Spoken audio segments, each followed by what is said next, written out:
Good afternoon, or should I say good morning or good evening? Good day, everybody. Welcome, and thank you for joining us again here on another episode of Conversations with Dune and Friends. Uh, I'm your host, Dune Nguyen, and today we have a wonderful guest joining us, and it is Mr. Michael Chenoweth. So, Michael Chenoweth has a very rich and diverse background. He's deep into music ever since he was probably born. But let's walk through a little bit about his introduction here before we ask him to join us on screen.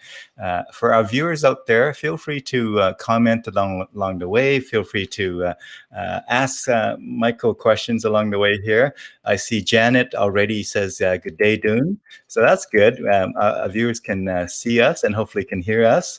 Uh, and so we're going to start here, folks.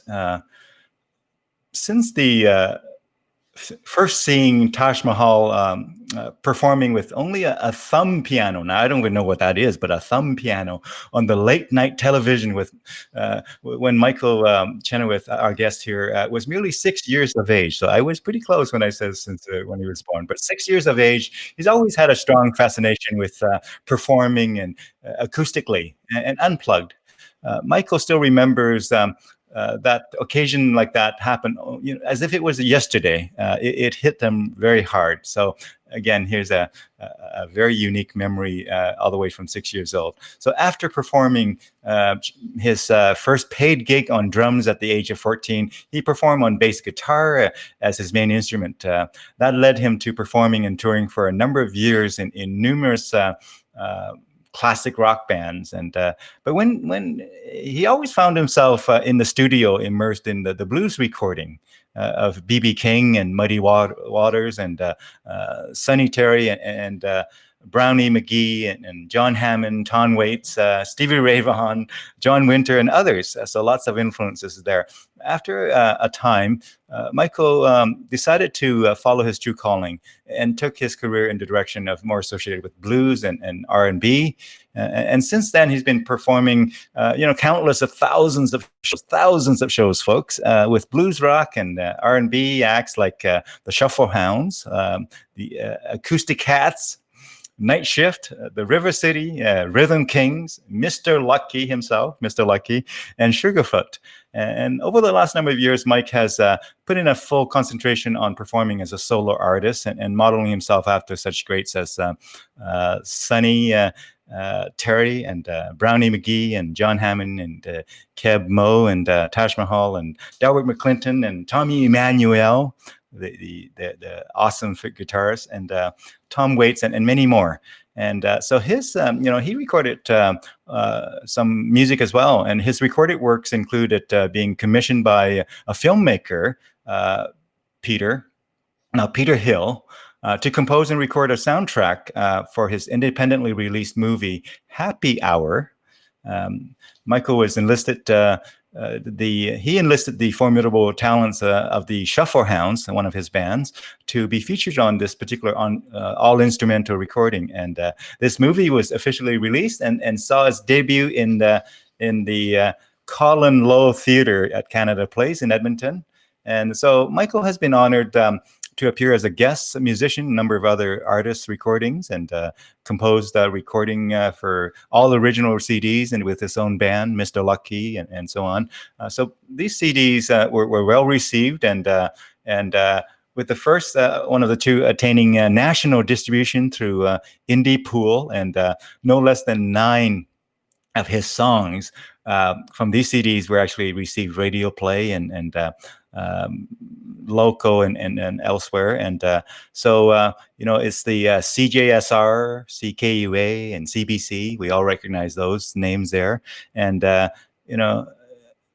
he also does weekly acoustic open stage for a long time there, and hosting events at Blues on White and all of those things. And obviously Blues on White is a premier destination for blues, and just sort of a lot of acoustic music for a while, and in clubs and private functions, appearing as the featured performers at special events as well. So Mike also teaches guitar. He teaches guitar, harmonica, ukulele, and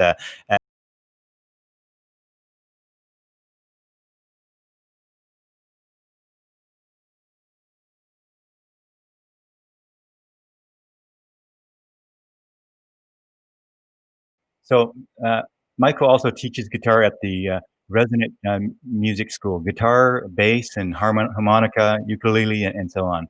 And so lots of different things there. And yeah, I've been instructing there for 7 years, and actually elsewhere for 7 years, and in the Edmonton School, music school for 5 years before that. And he teaches all of these under, continuing education of resonant music. And yeah, consecutively the top choice award for best music school in Edmonton. On top of all of that, as if he doesn't have enough things to do, he also runs Wizard Guitar Works, and where he really repair and anything to do with string instrument, he can make it sing and bring magic to it. So with that introduction, folks, please join me in welcoming Michael Chenoweth. Michael, welcome, and thank you for joining us here today, my friend. Can you see and hear me all right? I can. Thank you very much for having me, Dune. It's an awesome honor to be here with you, and I appreciate the opportunity to come and speak with you, spend lunch with you, and whoever else might be tuning in at the time. You bet. Let's see how's your day. It's been good, busy with client work, but that's a good thing, and Yeah. any billable work is good work. Just absolutely, kidding. absolutely. We all have to make a living, COVID or not, and so yeah, I've been busy all morning here, but good. Excited to have you join us here. We see a number of people online, yeah, because you're on your phone here, over there, Mike. You don't see the comments streaming in like you would if you were on a computer, but we have Janet Clower, we have Angie Klein said hi, we have Richard Tooley says yeah, we had a glitch for a few seconds there, but it was That's okay after that. And Don Marcotte said hi, and Alan Quilly, Mr. Alan Quilly, Mr. Quilly. We'll be talking about you in a little while. Yeah. So thank you, folks, for joining us. We're gonna cruise for an hour and a bit here, and I guess we'll cruise as long as Mike feel like chatting. So we'll see how talkative Mike is here. I don't know if I've ever been at a loss for words in my whole life. So, or should I say Michael? That's a bit more formal. All right. So Michael, tell us maybe a bit more of a backstory beyond the introduction here. Just highlighting any story with sort of take us way back and then bring us to today. Yeah. Well, I originally, my very first band was one that was started in junior high school. It was actually, let me backtrack a little bit. Everything actually started in my family garage, and my mom and dad noticed that I was making a lot of noise banging around on boxes with screwdrivers. I actually started playing drums in my early teens in a band called Copperhead. We did my very first paid gig as a drummer at the age of 14. And I spent all of my teen years and into my early 20s playing bass and drums, going back and forth and playing in a number of gigs in rock bands and such, just like we all did. And then at that point in my early 20s, I decided I was going to switch to guitar and make that my main instrument. It's been my main instrument ever since. I spent a lot of years doing actually a number of projects without any firm footing in anything until the Shufflehounds really came along. I started the Shufflehounds in, I believe it was 91. And back then, there were three other gentlemen in the band. One was Rob Oliver, there was Bill Mitchell, and Kerry Brown on bass. And we went for a little while, and it didn't really go anywhere. So I kind of put that on the shelf for about a half a year, and then I started up again and connected with a gentleman by the name of Tom Carroll, an awesome bass player around town. He's pretty well known. He's been playing with Kyler Shogan for the last little while. Apparently, they had a CD release just recently. Congratulations on that, guys. And we also had a number of drummers over the years. And finally, we settled on a gentleman that we spend an awful lot of time with by the name of Fred Brown, who now resides in Victoria. I was looking forward to going to see Fred this summer, but the whole COVID thing has kind of put a cramp on that. But Fred was with us for a lot of years. The Shufflehounds, that incarnation of the Shufflehounds started and was in existence for about a year and a half to 2 years. And then it started to become more and more apparent that we needed a full-time singer, somebody, a good front person, Mm-hmm. and that we were going to throw our weight behind. And Sophie Hunter Mm-hmm. became apparent to us, and we formed a partnership with her. We became Sophie and the Shufflehounds, and we were known as that for a very long time.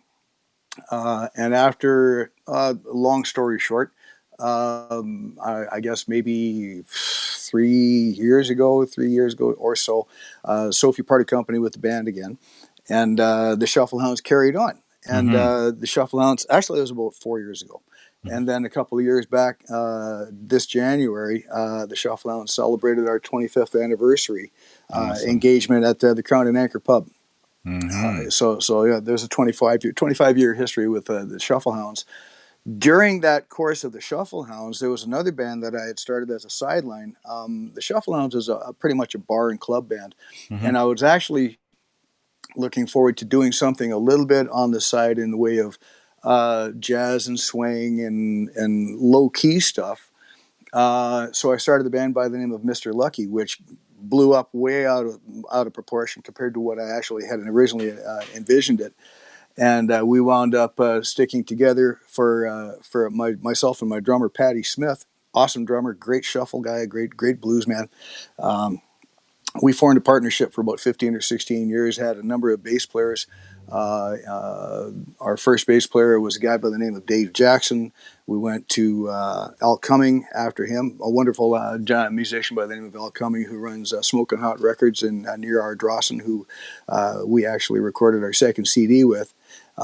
Turned out awesome. I was really happy with that.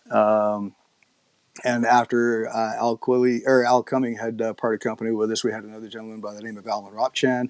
And then finally, Bone Dog Diskin came along, Fender fretless bass player. And Mm-hmm. so we've had four bass players over our history. But myself and Patty Smith were the original members of Mr. Lucky. And we, over time, we had Al Cumming on featured as the bass player on our second CD, and on the first CD was Dave Jackson. And we evidently we had a lot to say because over two CDs we released 28 cuts. So, Mm. and yeah, it was awful lot of music and an awful lot of good times, a lot of fun, and we were very, very busy. We were a very busy band for a very long time. So Yeah. yeah, yeah. Fantastic. So since then, basically, right after the Shufflehouse celebrated our 25th anniversary, things have kind of changed in my life musically. Prior to that, for about a year, 2 years before that, I was putting a lot more emphasis on my acoustic career, Mm-hmm. and a lot of writing in that respect, and a lot of reworking some of the old stuff that I had actually recorded with Mr. Lucky. I'm reworking that, and I'm looking forward to re-recording that again with Mr. Al Cumming out at Smoking Hot Records, and Mr. Lucky, of course, has subsided. I think it was about 2014 or so was the last time we played together.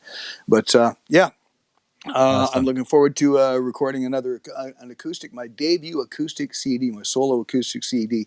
Mm-hmm. It's actually about halfway done and sitting in the can at Smoking Hot Records as we speak. And I just have to get back as time and schedules and money will allow. Then I'll You be bet. finishing that and looking forward to releasing that. Yeah. Yeah. Wonderful. Well, thank you for sharing that. I don't know if you know Kasim, the owner of the Padmanati vegan restaurant downtown there, and now have a Southside location. He says, "Awesome, your story that you shared so far." So Well, thank you very much. Nice to meet you mhm. virtually. Yeah, yeah. I mean, our guests who do not know you well, the Mm, first thing I would say would be, here's a committed and dedicated full-time musician. yeah. Everything you've done in the last number of decades have always been music, whether it's Yep. playing music, recording music, Hmm. teaching music, Yep. fixing musical instruments. Yes. Basically, music is your life. That's basically it. Yeah. It wasn't always that way.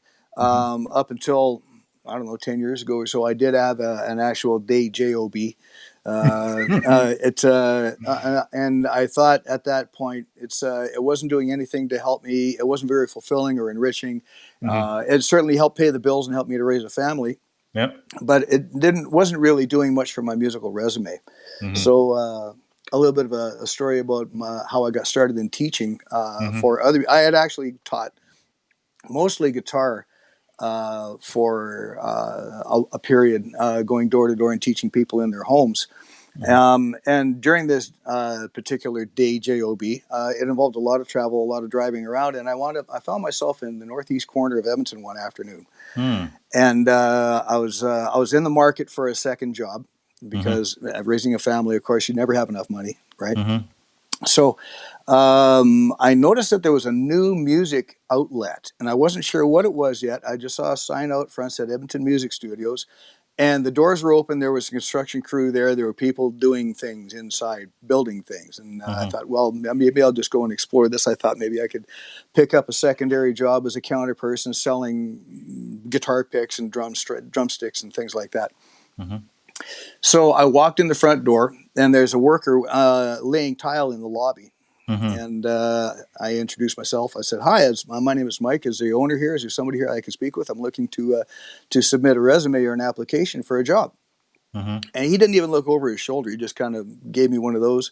And he said, "They're not here right now. You'll have to come back later." And I said, "Well, can I leave a business card here for them so that I might be able to establish a contact with them?" And again, he didn't even bother looking up. He just kind of pointed and said, "Put it over there on the corner on the floor." There was no furniture. There was nothing in the place. He was laying tile and everything. The place was in a bit of a shambles. And I said, "Okay, fine." So I threw it on the floor in the corner thinking, well, it's just going to get swept up in a pile of garbage and it'll be forgotten about and it's not going to go anywhere. Well, a few days later, I got a phone call from Stephanie Nan, who was the owner, who was getting Edmonton Music Studios off the ground at that time. And she said, "I'm looking for a guitar teacher. Are you interested?" And I said, "Well, I hadn't thought about it really, but yeah, I would definitely like to come and talk to you about that." She says, "Great. Can you come and see me tomorrow?" I said, "Yes." So I walked in, no interview, no anything. She just said, "Here's your studio. Can you start tomorrow?" And I said, I'm in. I'm in with both feet. I'm in. So, and that was a very fulfilling, very enriching 5 years at Edmonton Music Studios, working for Stephanie Nan, who now also teaches at Resonate Music Studio. That's another story. So I wouldn't be working at Resonate Music Studio if it weren't for Stephanie, because she wound up moving to Resonate Music Studio. And the ownership there asked Stephanie if there was anybody she could think of that she would like to bring along with her. And my name came up. And again, no real interview over the phone. Stephanie contacted me, said, "You need to call this guy because your name came up in conversation. They're looking for a guitar player." So I called him up, and I was virtually hired over the phone.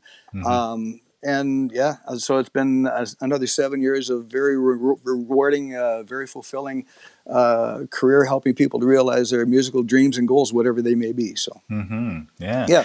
If I can highlight that for our viewers, I mean, here's a guy who was looking to do something different and got the resume ready. So that's one thing. You got your resume ready. You did your homework. Obviously you have a lot of credentials and experience in music, but you did your thing. So you drop off a resume, and what seems to be sort of bad timing turned out to be the best timing, because in fact they were just starting up and just putting down tiles. Exactly. Right? What's the word? Is it serendipity or kismet or words like that seem to crop up? It was like it was meant to be, and I couldn't be more thankful. Yeah, if you were Absolutely. like a month later, they might have hired a bunch of people already, right? Absolutely. Even a few days later, and yeah, it was just pure luck that business card that I threw on the floor that day actually wound up in her pocket. By the way, I'm wearing my Resonate garb today. So. There you go. Fantastic. Well, thank you for sharing that story of a little bit about your journey here. Now, you it might be good for me to play just a clip, maybe actually the whole thing called the Easy Come and Easy Go, so our viewers can just get a sense of the kind of music that you play. This is one, but maybe introduce that while I bring it up here. This is one of the songs that was recorded by Mr. Lucky on the second CD, with Al coming on bass and banjo, actually. Patti Smith on drums and percussion, myself on vocals and guitar and harmonica. This is one of the songs that did not actually make it to radio play, but and it's not actually typical of a lot of the stuff that we do. But I in this second CD, I tried to touch on a lot of different bases and still keep maintain a bit of a common thread with the blues and R&B and blues related kind of music. So I wanted to write something that was kind of a country blues-ish kind of a flavor to it, and this is the result. All right. Well, let's listen to it. Let me know if you can hear the sound.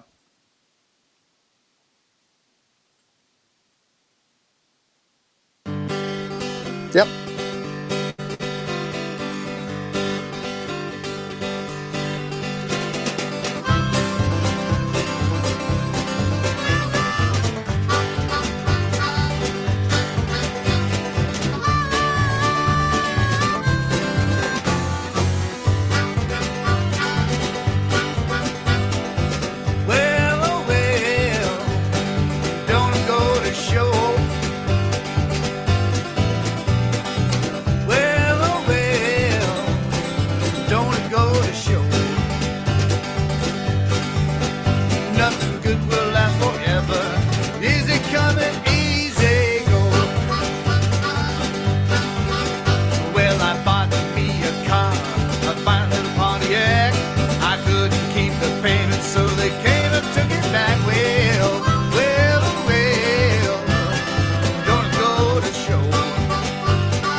yourself a good thing. You better not let on. If they find out all about it, boy, your good thing will be gone. Well, well, well, don't it go to show nothing good will last forever. Easy coming, easy going. Now I got nothing against nobody, got no answers to grind. Got but one thing left to lose, yeah, it's gonna be my mind. Well, well, well, don't it go to show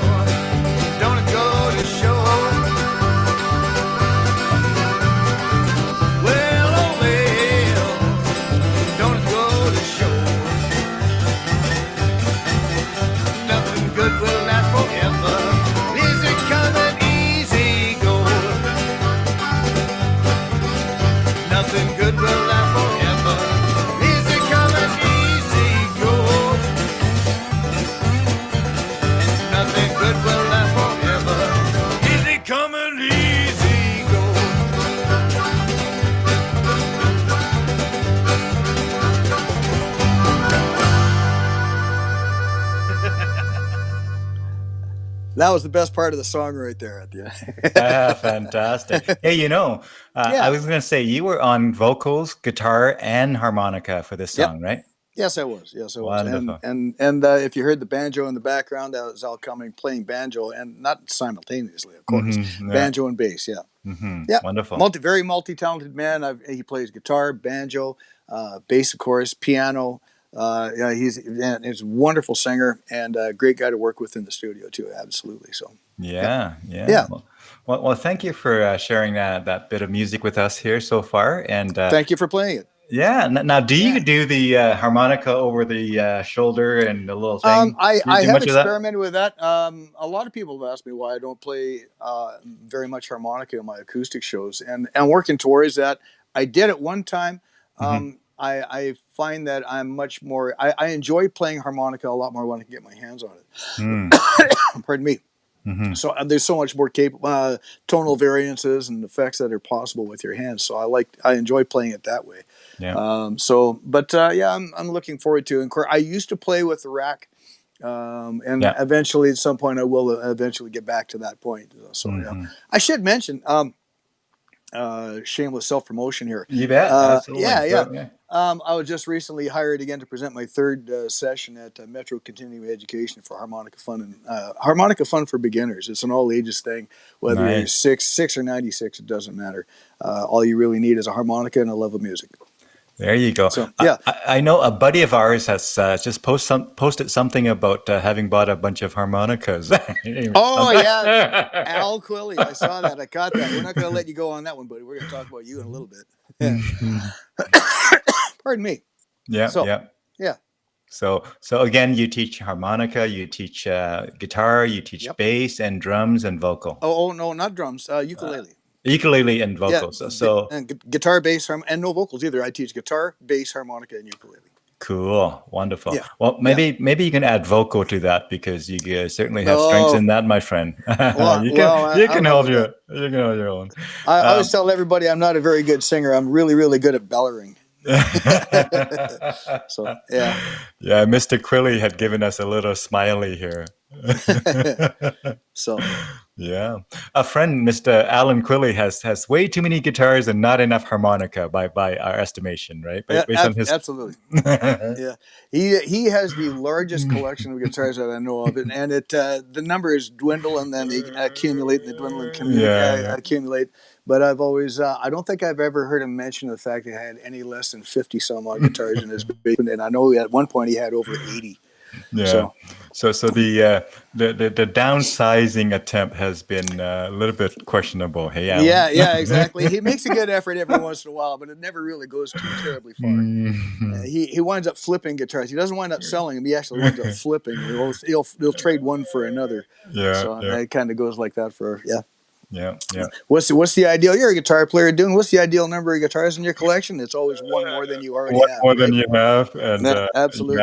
Unfortunately, I've been sucked into that as well. So we'll see if I'm going to do my downsizing anytime soon. Well, what do they call it? The guitar acquisition syndrome. Yeah. We're all sufferers, right? It's a common ailment. Absolutely.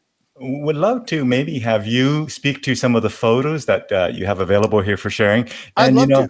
Here's the thing. I'm going to stay on the photo until you tell us a story that's related to that, and then we can move on. Okay, I'll do my best. Sure. Yeah. If I don't move on in time, you can just say next, and I'll know what to do. All right. So definitely, let me confirm that. That we still have it here. Give me a second. So This is a bit of a trip down sort of the musical journey with memory lane. That's right. Yeah. So we're going to go ahead and share this here. Yeah. And, I think I don't need to be on screen here, so I'll be off there. And let's go ahead and bring this photo thing in. And hopefully you can see that. Tell us about that. This is one of my favorite photos. I've had the extreme good fortune of having nobody ever accomplishes anything by themselves, and if you're a smart musician, you'll enlist the help of some special people around you who are better at what they do than you are. And one of the people that definitely points to would be my graphic artist, a guy by the name of Arisval Peters. Wonderful guy, great graphic artist, wonderful photographer. And he's pretty much game for anything that you want to do as far as settings or anything like that. This picture was actually taken at a pool hall on White Ave up on the second floor, and the name of the place escapes me, but it was a wonderful pool hall. I played there a few times over the years. I haven't played there in a couple of years now. But the decor of the place is just awesome. Here I'm playing my favorite guitar, who I've actually shared with Al Quilly. I bought it and I wound up selling it to him, talking about flipping guitars, and then I wound up buying it back because I sold it to him under the premise that if you ever get tired of it and you wanted to sell it, make sure that I get first dibs on it. And of course, I bought it back, and it's one of my top 3 guitars that I go everywhere with this one now. But back to Eris, we went to this pool hall. We made arrangements on about 10 o'clock on a Monday or Tuesday morning or something like that. They don't even open until 3 in the afternoon. Lucky for me, I'd already played there a few times and established a contact. And we shot probably about maybe 100 pictures in and around that. It's just a beautiful room. Wow. I believe it's right above a restaurant called Chianti's. Oh yeah, I remember that. On White Avenue, about 105th or 106th Street. Yeah, I've been there a few times, Chianti. Yeah. Yeah. It's right up on the second floor, and I'm sorry I can't remember the name of the place, but it was a wonderful place to play, and they're very accommodating people. So it was really, but yeah, that was a lot of fun. There's a few more shots like that, I think, as well. So yeah. Yeah, you bet. Thank you. Very, very artistic and very serious and a bit mysterious, my friend. Yeah, well, black and white shots will do that for you. This is another shot by another wonderful photographer around town who many musicians have become acquainted with, Maureen Ames. She took a shot of this, and as well as a number of others, mostly done in black and white, at a place that I used to haunt every Saturday afternoon for quite a while at a place called The Leaf. And she came down with her camera and took a bunch of snaps of me in action, along with the rest of the boys and anybody else who was on stage that day. So yeah, Maureen is a very, very talented photographer as well, and yeah, she's just a wonderful person.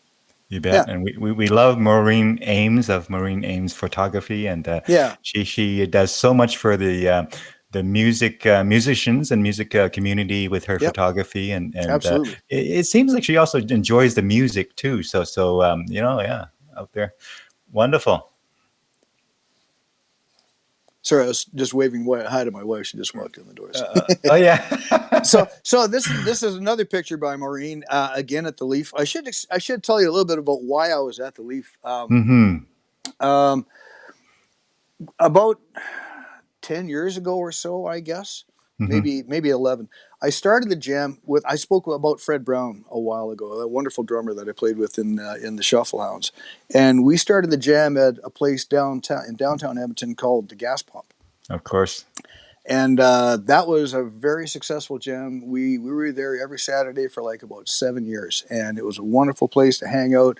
Always a great crew of musicians and wonderful supporters, music fans, wonderful staff. We had a blast for 7 years through various owners. And then we needed to change the scenery after being there. So we kind of picked everything up. It's the 7-year itch, shall we? Yeah. Is that what it was? I suppose that might have been what it was, yeah. So we basically took the whole show and moved it over to the Leaf. The Leaf had recently, just at that point, changed hands, and we were very familiar with the ownership group there that opened the doors at that point, and they expressed a lot of interest in having us come see them and present the Saturday homemade jam at the Leaf. And of course, we took them up on it, and that's some of these pictures here are a result of that.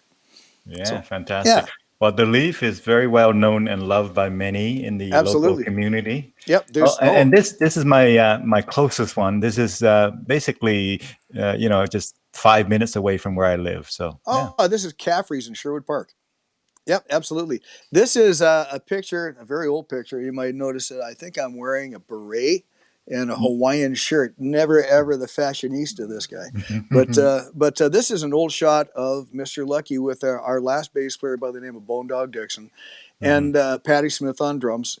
And Mhm. on the right, you'll notice a guy playing piano. That is a wonderful musician. I've had the good fortune of playing with many, many gigs, Mhm. and shared many stages with countless stages with a guy by the name of Larry Keel. He's a wonderful player and a Yeah. really great guy. And anybody who would do well to have Larry share a stage with you. He adds so much. Yeah, It, great player. yeah, it was in this venue, Caffrey's in the Park, that I first met you, Michael. Yeah, you're right. You're absolutely right. Yeah.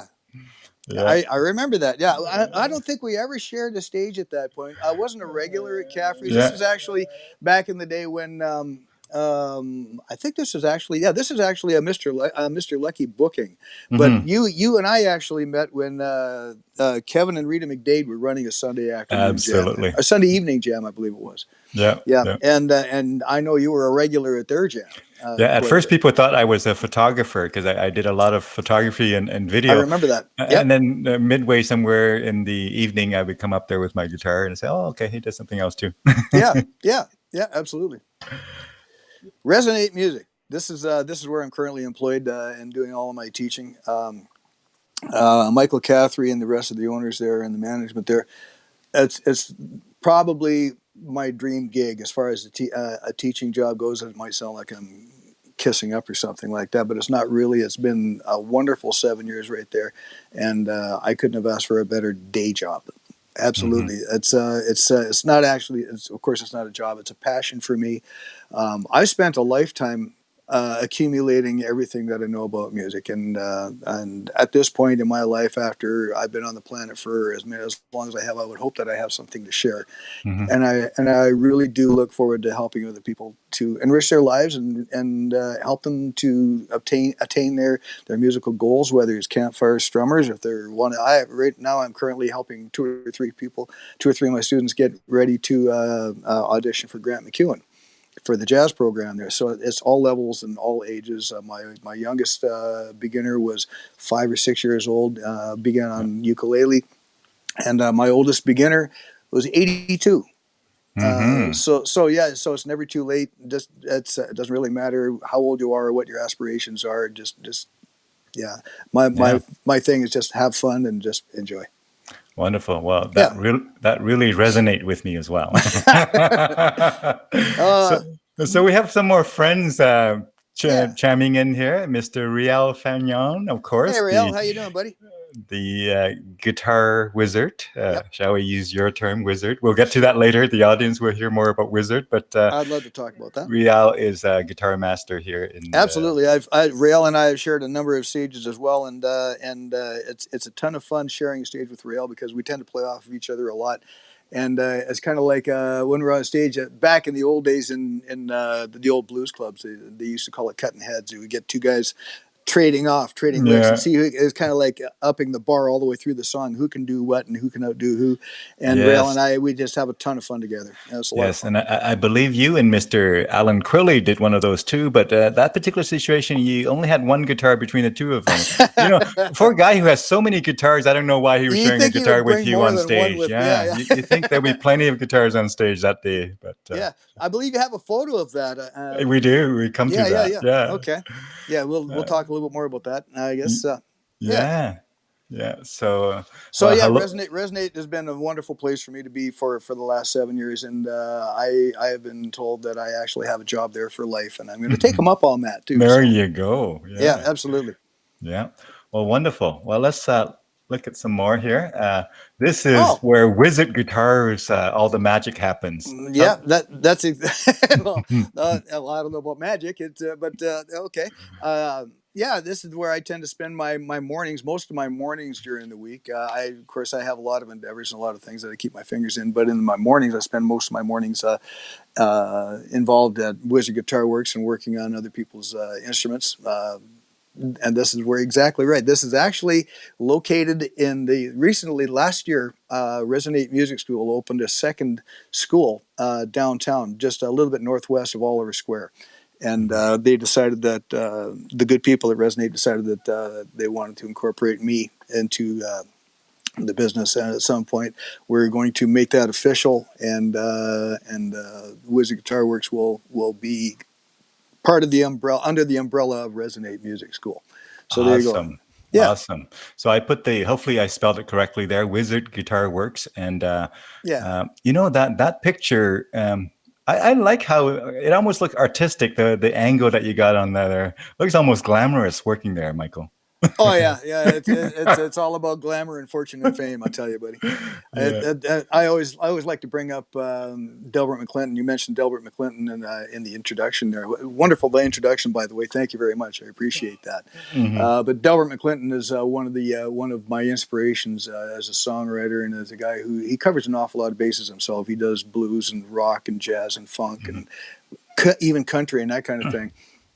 And one of his famous quotes that I always have in the back of my head is that he says, "I've done an awful lot of things in music except make any money." So, yeah, I've done everything there is to do in music except for make a lot of money. That's the next thing. That's the next frontier, my friend. So, well, I got to tell you, if you're in it for the riches or anything like that, you're in it for the wrong reasons because most people get disappointed as far as that could be goes. It's got to be a frustrating. labor of love. It's got to be a labor of love. Absolutely.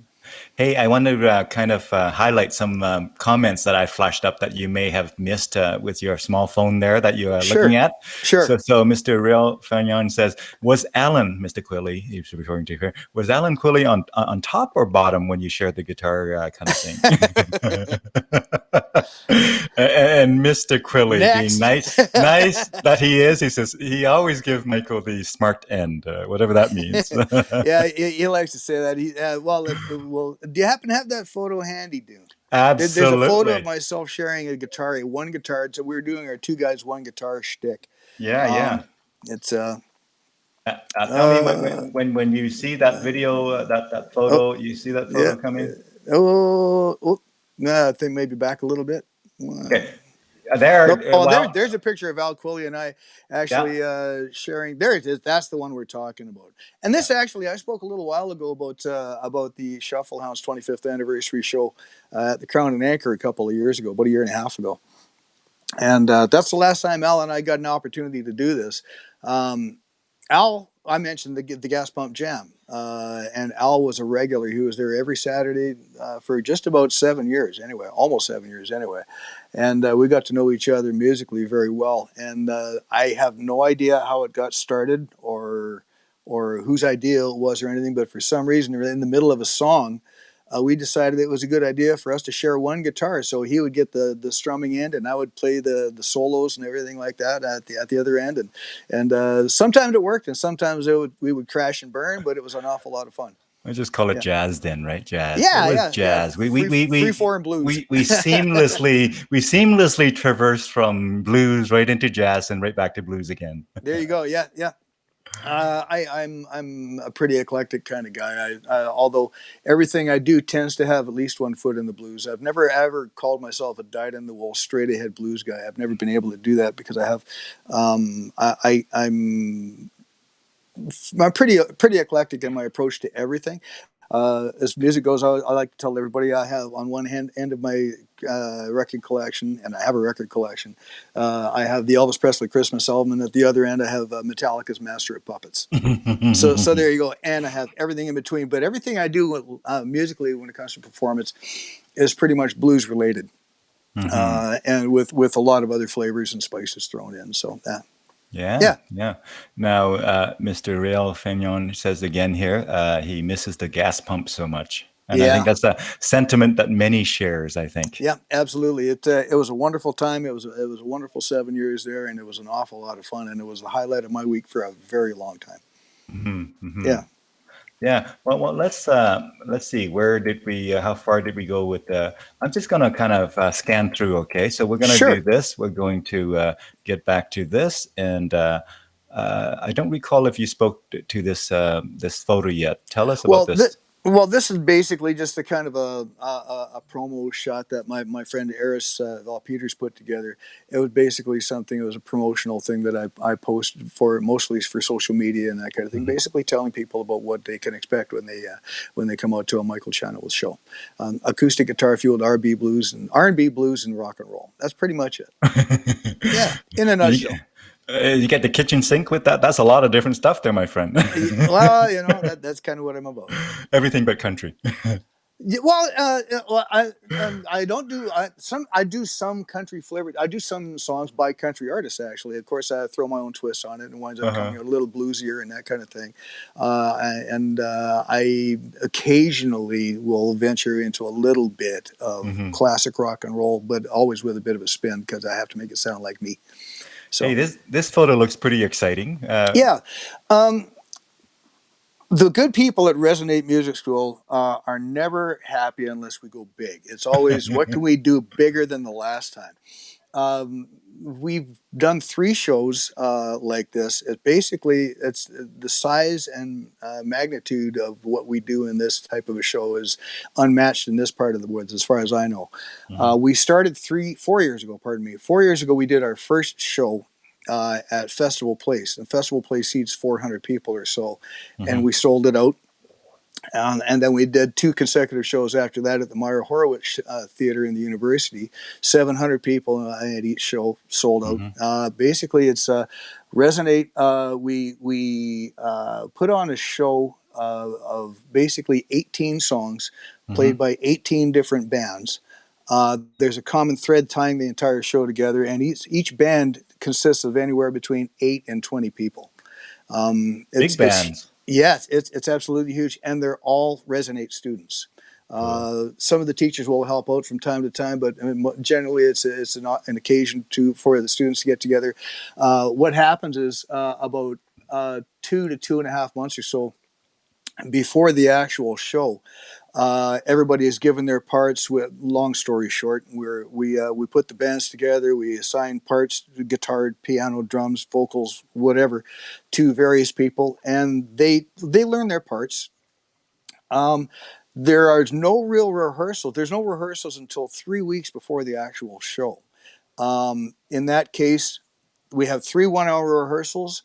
Boom, everybody's thrown into the meat grinder. We kind of hash things out. Everybody finds their way through the songs, and it's a great way. We've had some students that were like literally 7 or 8 years old. We've got all the way up to middle-aged people, middle-aged students, some as old as I am. Mhm. So it's basically our first one was the history of music. I believe it Mhm. was, or the evolution of music was the first one. We did everything from Jerry Lewis all the way up to Jerry Lee Lewis rather, up to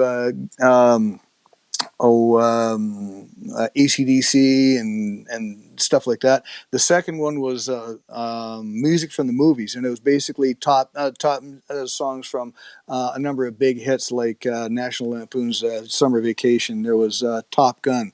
There was an ACDC song in there from I can't remember what song it was, but there was at any rate the size of these shows is just huge. This one here, this poster is from our last one last year, called The Late and Great, in which we presented songs by musicians, famous musicians who had passed on. Songs by Nirvana like Kurt Cobain, Whitney Houston, of course, Gord Downie. From Tragically Hip, all the Elvis Presley, of course, everybody who'd not everybody, but a number of people who had made some major contributions to the music world for all of us to enjoy, and we felt that we needed to honor those guys. Mhm. So yeah, we were, of course, because of COVID and all that. This year, everything's been put on hold, so we were unable to present our show this year. The theme was going to be number one, so we were going to take number one hits over a course of a number of years and present those this year. Mhm. I'm sure that'll probably be the theme for next year. Yeah, Yeah, wonderful. Hey, on that particular other format here, if you yeah. could back up a little bit so we can see the top of Oh, your head, that would be sure. cool. You see, we want to All see right. that cool hat there as well. I never go anywhere without it. That's yeah, it's a part of me. It's permanently installed. So There you go. If you could yeah, back up even a little bit more, there that'd we be go. cool. Is that So we better? There have, we go. yeah, that's cool. Hmm. So Rial said again here, yeah, he says, "Hey everybody, miss all the music friends. I need to have a monster jam when all of this is done, right?" I couldn't agree more. I got to tell you, I'm going a little bit stir crazy here, and yeah, I just need to play, Mm, just like everybody else we all know. So yeah, yeah. yeah, So tell us about this picture. There's an interesting picture. this gentleman here It's a guy by the name of Dougie Privé. We called him Huggy Dougie. This was my first foray into acoustic blues and that kind of thing. This is actually a duo that Doug and I had actually shared a lot of stages in a lot of different configurations and bands over the years. And we just enjoyed each other's company so much. As he was the sweetest guy in the world. He never had a mean bone in his body. He was just a wonderful guy. Great harmonica player and a wonderful guy on stage. And eventually, after we had shared countless stages over the years, all over central Alberta together, we decided we were going to actually make it official. And we started a duo by the name of the Alberia Playboys. And that was Dougie's play on words. It was a combination of Siberia and Alberta. So yeah, of course, if you've gone through an Alberta winter, you know what we're talking about. So we did an awful lot, mostly covers. We did some originals. Some of the originals we did in the Alberia Playboys, I still do to this day as a solo artist. But yeah, our crowning achievement was actually performing at the Beaumont Blues and Roots Festival some years ago. Doug shortly after that passed on. We miss him dearly. He was a wonderful man, and I miss him every day. Yeah. This is a picture just recently. The wonderful management and staff at the Blues on White decided they wanted to have an acoustic Monday night open stage, and I was approached, and they asked me to host it and run it. And this is a picture of, I think it was actually the very first jam that we did, and I was opening the show here, I believe. Yeah. There's a So And it was building until COVID came along. That's exactly right, and kind of put the kibosh on everybody, unfortunately. And like I said, we're going a little stir crazy, a little nutty, but can't wait to get started. This is a picture of Sophie and the Shufflehounds, and this is with you can't see Ray Dusome. I forgot to mention Ray Dusome, who was our last drummer after Fred Brown parted company with the band and moved on to Victoria. Ray Dusome, we call him Ray Dusome, the metronome.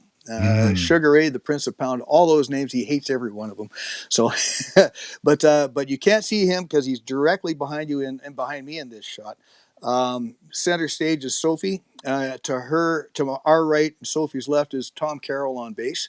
And directly behind Tom, again, is another shot of the wonderful Larry Keel on keyboards.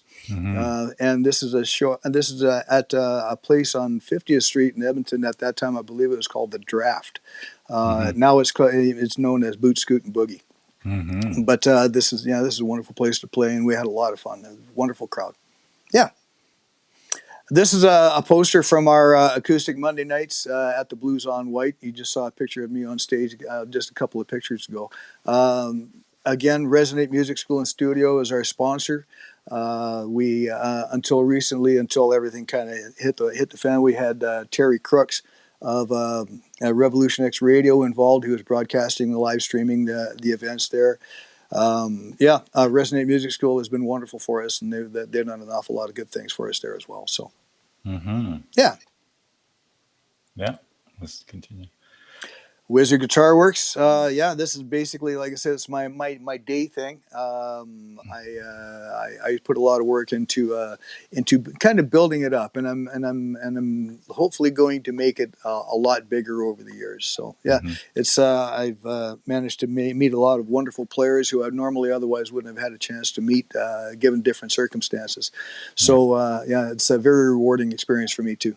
Yeah, having a lot of mutual friends, I have read a lot of just raves about how awesome you are with this, and whether it's Mr. Alan Quilley, whether it's many others that I have heard over the years. Highly recommend it. Highly recommend it, folks. Thank you. If it has strings, Michael can make it sing, is what I hear. Is that right? Well, I definitely try. Definitely try. Cool. This gentleman here, this is a very long time friend. Some people who frequent Shakers and Boot Scoot and Boogie, among other rooms in town, might be familiar with this gentleman. His name is Kevin Friesen. He's a sound man extraordinaire. Kevin and I got to know each other back in high school. He was my bass player, and well, I was a drummer. It was my bass player. We were part of a rhythm section in a Jimi Hendrix kind of flavored all original band. Yeah, it was a lot of good times. We've crossed paths many times over the years, and this is a shot. Some people are probably aware of a gentleman by the name of Uwe Wojak, I believe. I'm probably mispronouncing it. I don't think I've ever known the correct pronunciation of his name. This was at an event that he hosted or on his stage. Maybe you can help me out, Dune. I'm sorry, Uwe. I can't remember what the official name of your Yeah, venue. yeah. It's there's the springtime in Alberta thing that he normally Yeah, has out yeah, yeah, there yeah. in the Yeah. Well, in any case, this was a weekend event. It's a huge property, and he built a stage. I believe he built it, but it seems like it's been there forever. It's a yes, log stage. It's been yeah. It's called the like a huge log house with an open Hayloft front on it. Hayloft Hayloft Acres. Acres I'm sorry, Acres. there it is. Hayloft Acres. Yeah, and I wasn't actually playing at this event. This event, I was asked by the promoters who were involved with Uwe. I was asked to MC it, and Kevin was involved in running the sound there. So this is us backstage, kind of clowning it up and enjoying some company that we haven't had for a long time. We don't see each other very often, but we like to take advantage of get the opportunity to catch up once in a while when we see each other. So the Yeah, last time I saw Kevin, I was actually doing a solo show at Boot Scoot and Boogie, and Kevin was doing the sound for me that night. So yeah. Uwe is in Sherwood Park, and I'm yep. also in Sherwood Park. So we are Sherwood Park acreage living people, I guess. Yes, yes, yeah. Last time I saw Uwe, I actually was talking about Wizard Guitar Works. I actually did some work for Uwe on one of his acoustics a little while ago. Hmm. Yeah, He is a very recognizable man, very distinct, unique, unique. Yeah, I was unique. going to Yeah. say, yeah. So you don't mix Uwe with someone else. Once you No, meet him, you and know who he is. a very unforgettable guy and a Yeah, wicked sense of humor. Very funny man. yeah, yeah, and Yeah, a great kind of solo performer with his he. acoustic guitar and his singing, and then the band Yep. just follow him wherever he takes them. Very much. You can always pick Uwe out because you can tell he's very heavily influenced by Neil Young, Hmm. and everything that he does. And of course, he does a lot of other stuff too. But Yeah, that generally the aura that he tends to create, and yeah. he's a wonderful man. Writes his own music as well. Yeah. Yep, absolutely. There's that photo from earlier. Let's take another look here. Yeah. So let me quiz you. What key was this in? Oh, Just kidding. probably A. I'm guessing A. We tend to do a lot of stuff in A when we like a lot of rock and roll. Oh, the Rock. Canadian key. Canadian A. key. Hey, Absolutely. wonderful. Yeah. Oh, and I'm sorry if you could go back to that. You might be able to pick out directly behind me on the right there is a piano. Guess who's Hmm. on the piano? Again, Mr. Larry Keel. Yeah, Yeah, there he is. Yeah, there you go. So, and another shot from the Leaf. This is another Maureen Ames picture of the happenings there. There's Sugar Ray Dussault on the drums behind me. Hmm. Yeah, and Yeah. there's the shot from the pool hall. Love it. Love it. Yeah, and another Maureen shot. Maureen Ames. Fantastic. Okay. Now you and Mr. Quilly This is reunited at the again. Blue. This time he looks like the Grateful Living. Yeah, he gets one haircut a year. He gets a haircut haircut a year in the springtime. Then he kind of grows it out, and then he waits till after Christmas, where he generally bears a striking resemblance to Santa Claus because the beard comes out and everything like that. Then he gets a Yeah. haircut in the springtime again. But this Yeah. is us at the Blues on White on our acoustic Monday nights and sharing a stage as we've done so many countless times before that, having a lot of fun. And yeah, he's a wonderful guy to play with and share a stage with, and a great guy in general. So absolutely.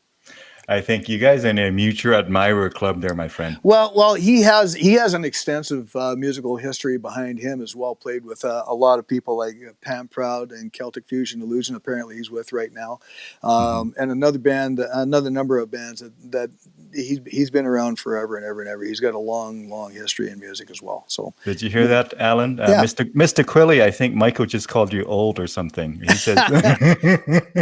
Is that what it was? Code? Well, no. Well, I couldn't call him old without calling myself old too, because I think we're pretty much right in the same ballpark there. So There you go. yeah, this is actually I spoke a little while ago about a show that Resonate Music did. We did our first show in Sherwood Park at Festival Place, and this is actually me playing bass in one of the bands that was on stage that night. One of the 18 bands that we put on stage.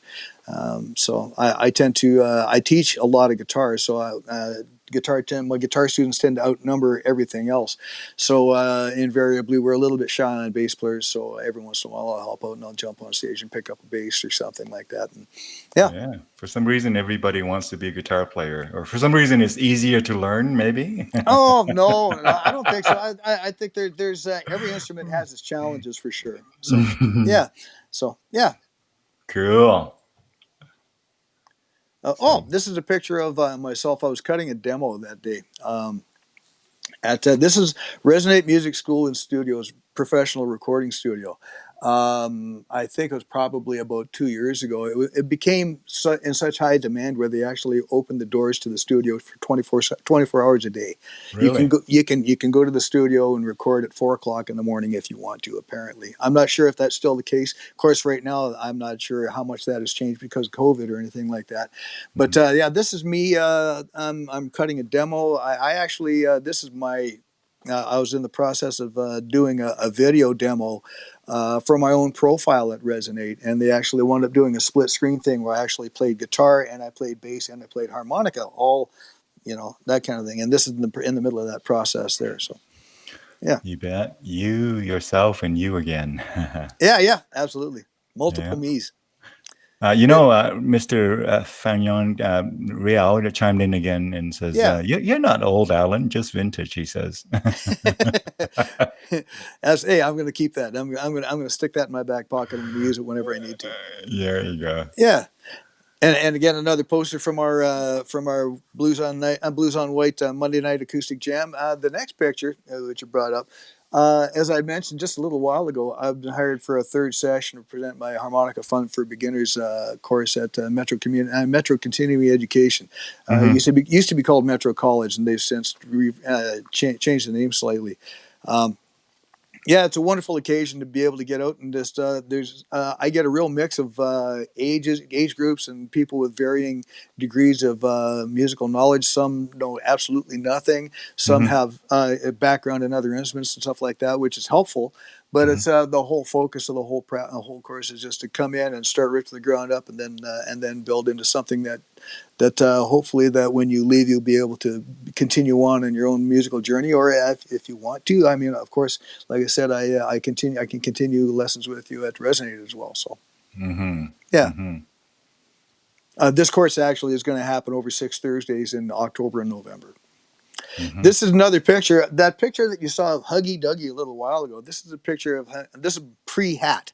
This is before I started to wear the hat. At the Beaumont Blues and Roots Festival, the picture of Huggy Duggy blowing harmonica in the NHRA hat, that was also at the Beaumont Blues and Roots Festival. So that's probably why I have such a big grin on my face. I'm having so much fun there. Yeah, wonderful place. I crossed paths with guys like Jimmy Gabosh and Harp Dog Brown there and people like that. This is a picture of Freddie Brown, the drummer who I had such a good time with in the Shufflehounds for so many years. Wicked drummer, great guy. Huge musical knowledge. Another guy with a vast musical background. Largely spent his entire career playing drums. Never really ventured into other instruments, but yet he knows so much about music. He can speak in terms of, in theory, just about anything that you want to talk about as far as musical knowledge and theory, and he can relate to you in terms of guitar or piano or anything like that. But he's generally, he's a wonderful musical mind. I remember hearing and seeing him play live with the drums and the microphone hanging over his head, weighted so that it doesn't, that whole rig that he has there, and just, singing, just screaming along and belting it out while he's drumming, multitasking. Very Wicked impressive. drummer and a really, really impressive singer. Absolutely, the impressive is exactly the word I would use. He's a wonderful talent. Absolutely, and a great guy. He'll give you the shirt off his back every time. So there's a shot from the loft in the pool hall above Chianti's again. Another Maureen Ames picture, and another Maureen Ames picture, and there's our shot at Caffrey's there. Yeah. that picture has me playing. Oh, I've played a Gibson, an Epiphone 335 for a lot of years, but that's back in my Telecaster days. Yeah, yeah, Yeah, yeah. yeah. I think we've seen some of these photos before. I didn't start in the beginning, apparently, so I made a That's mistake. okay. That's Yeah. quite all right. So, yeah, music, resonate. Those are a few sort of key things on the screen right now. You got Yeah, music, the word, you got the heart, you got resonate. Yeah, it's all cool. yeah, yeah. Well, it's been something that I remember the first time that music really started to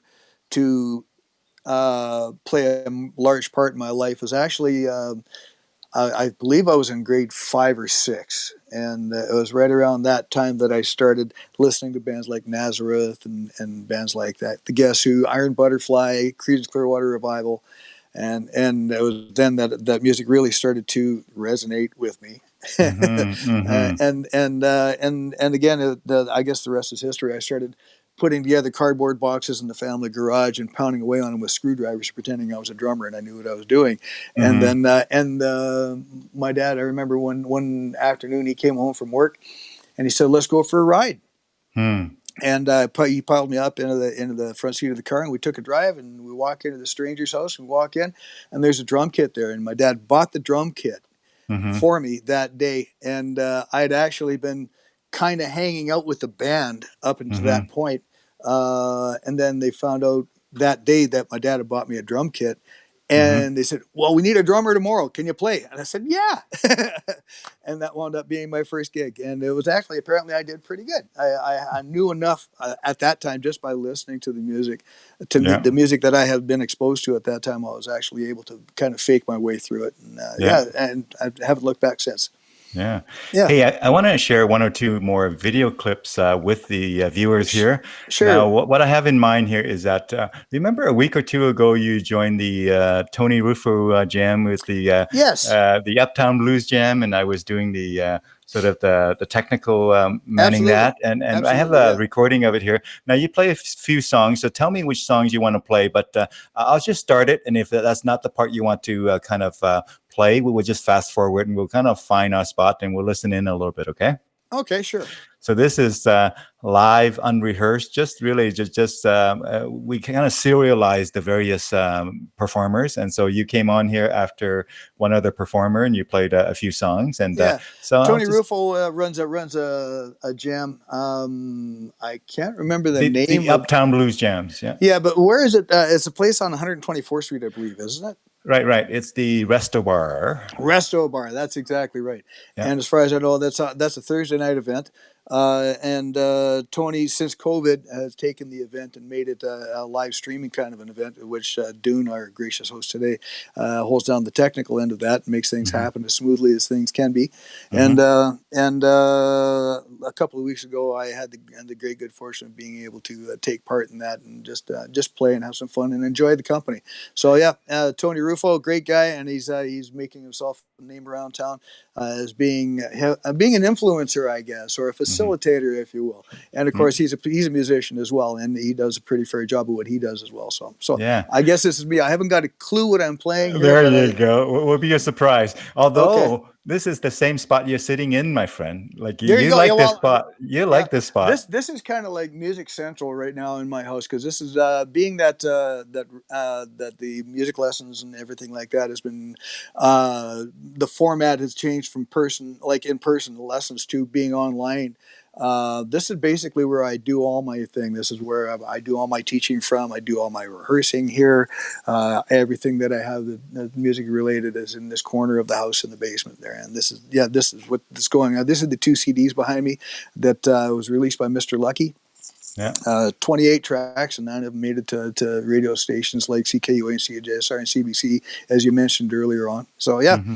this is basically where I don't know what you would call it, my inner sanctum, I guess. I don't know. There you go. Inner Yeah, Sanctum sounds pretty cool. So yeah, I'm going to play and just say fast forward and I'll do that and we'll listen to different parts of the performance that you had there that was completely sort of completely off the cuff, impromptu. Yeah. impromptu, off the cuff, no processing, no fancy effects or anything. It's just me and a guitar. There you go. You and the Yeah, guitar. yeah. Bit of feedback there. So thank you very much. Let me know. Hold on. What happened is because I was monitoring and I had my site mute here, I'm going to unmute it so that we can hear. Sure. For joining us on this fine Thursday night at the Uptown Blues Jam, everybody. It's good to have you along for the ride. My name is Mike Chenoweth. I've known Tony for a lot of years now. We've been crossing paths along the way for quite some time, and I'm honored that he decided to have me as a guest tonight. I'm going to do a bunch of original stuff tonight. I might throw in a couple of covers here and there, but I'm going to start off with a tune called Little by Little, Bit by Bit.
Well, step by step, I'm gonna find a way. Look inch by inch, 4 miles around. Under every rock in every town.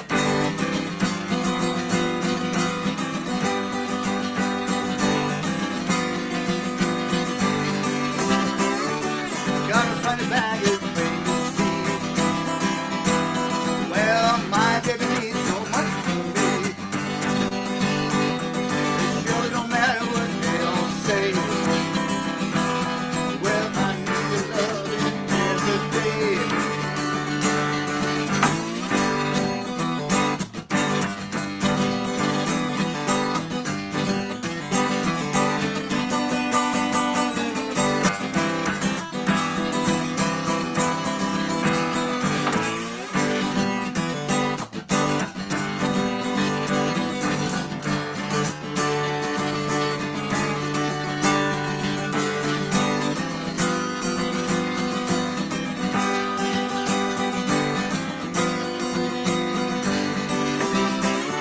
I got it when the back is plain to see.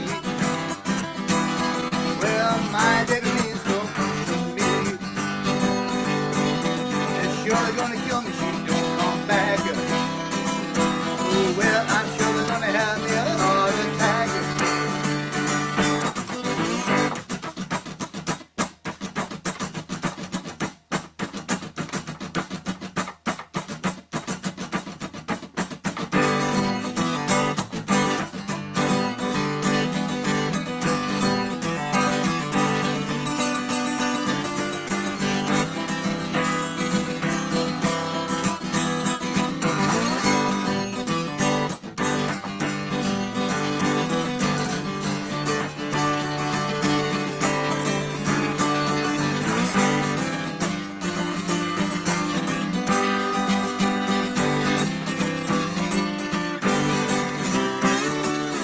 The best one I ever had. Did her wrong and it made her mad. She packed her bags and she was gone. Well, I knew even what I saw. Gotta find my love, I gotta try. Oh, well, you never miss your water till the well runs dry.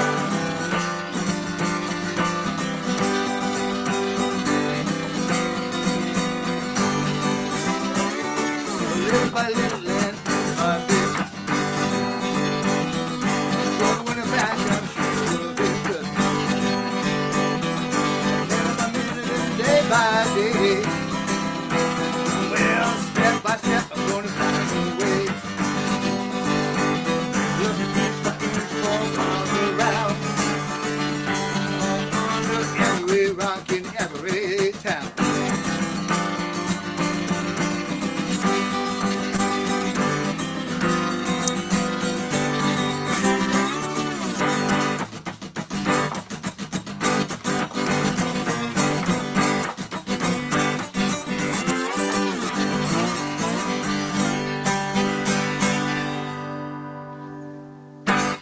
Awesome. That was Yeah. fun, hey?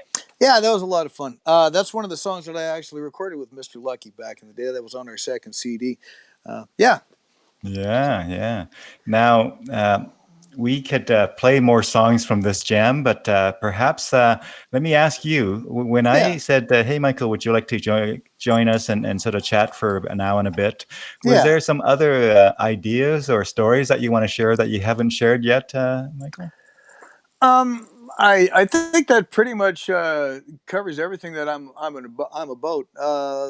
Yeah, just as far as I'm concerned, the one thing that is really enriching for me, again, I like to talk about my teaching career quite a bit, because it's there's a couple of things that are very fulfilling. Of course, I really enjoy my time working at Wizard Guitar Works.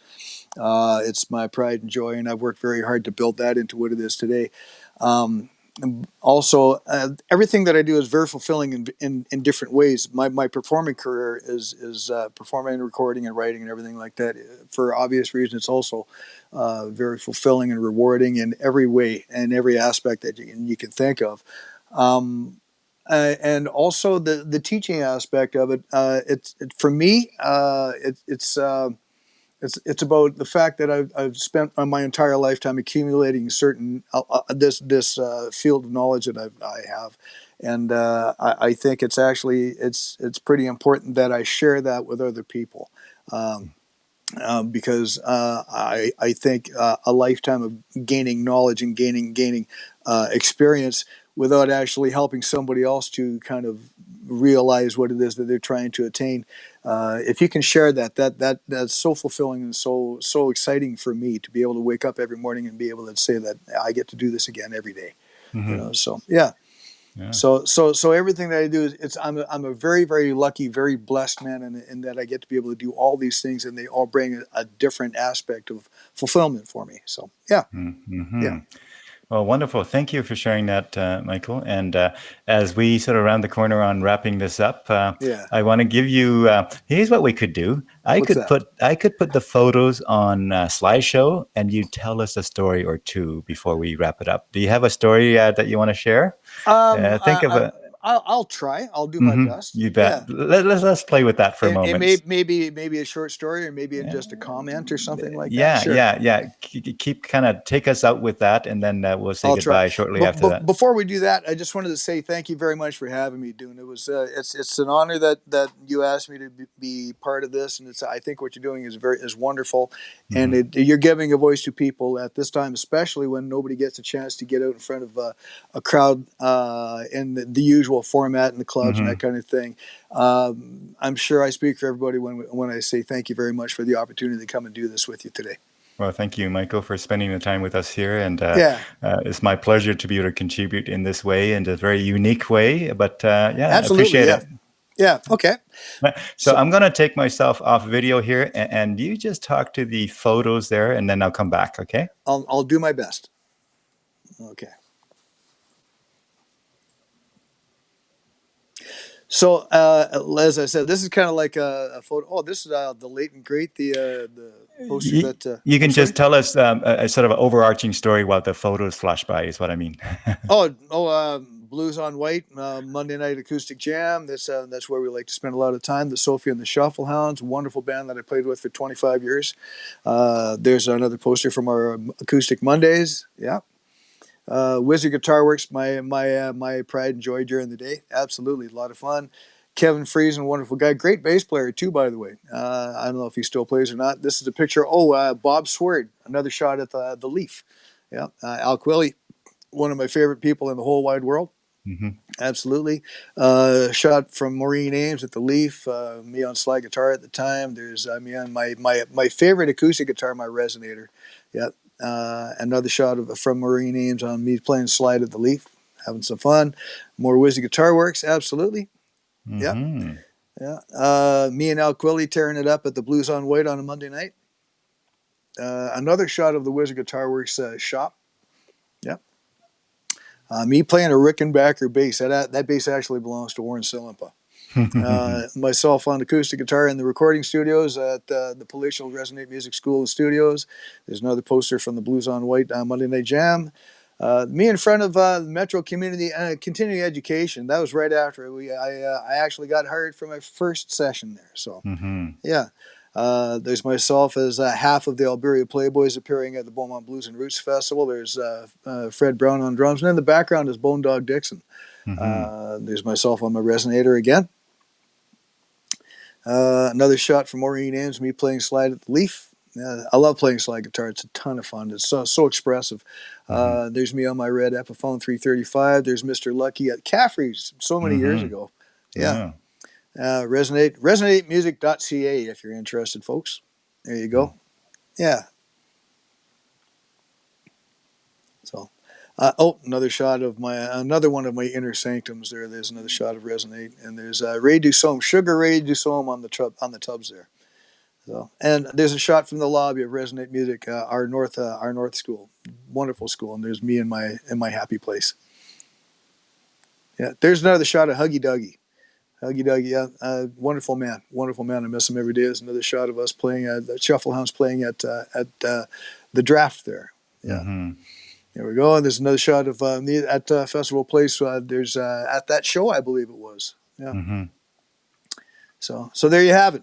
Wonderful. Thank you for playing along with that little experiment there. Kind of a rapid fire thing. There you go. So, Mr. Alan Quilly here, it was fun. He stuck on from the very beginning to the very bitter end here. Yeah, thanks, Al. I appreciate it. Al, there's been some people I've been so lucky to have in my musical career in my life that I've gotten a chance. I've gotten to know so many wonderful people, and Al Quilly is certainly one of them. He's been a wonderful guy and a huge supporter of just about everything I've ever done, especially when it comes to the Leaf and everything, or to the Saturday homemade jam and everything else that I've done. Yeah. He's been nothing but good for me. So I appreciate his friendship over the years.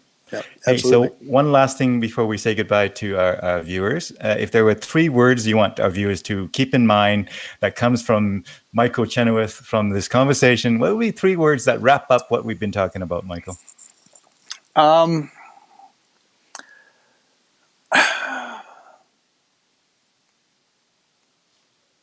Can I say 4?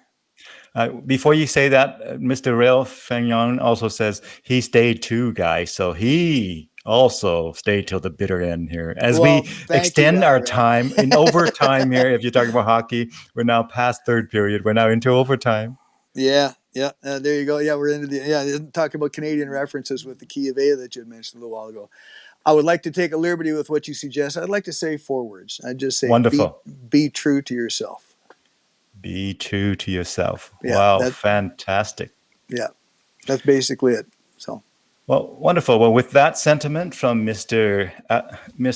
Michael Chenoweth here, be true to yourself, folks, and take good care of yourself, take good care of one another, and we'll meet again soon. Thanks for the opportunity, Dune. It's been a ton of fun. I hope we can do it again soon. Thank you, Michael. Awesome. Wonderful. Will do. Have a great day. Thanks, folks. Stay on in the lobby. We'll chat.